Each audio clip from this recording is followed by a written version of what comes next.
Balcony আছে, বাহ খুব সুন্দর একটা ব্যালকনি। সামনে এরকম ব্যালকনি আছে। তো আমাদের রুমের নামটা বেলাসেস। এরকম করে রুমটার ভিতরে ঢুকলাম। রুমটা খুব একটা খারাপ নয়, বড় রুম, ডিসেন্ট রুম।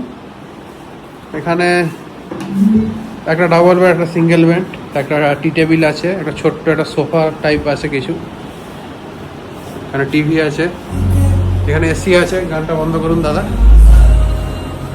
ব্যালকনি, এখানে একটা ছোট জানলা আছে, জানলা থেকে বাইরের প্রাকৃতিক মনোরম দৃশ্য দেখা যাবে। এখানে আয়না আছে, এখানে একটা ওয়ালড্রপ আছে, বেসিনও আছে। দেখি ওয়াশরুমটা কেমন।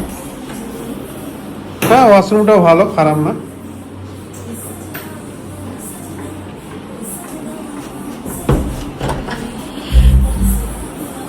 তো এখন একটু ফ্রেশ ট্রেশ হই।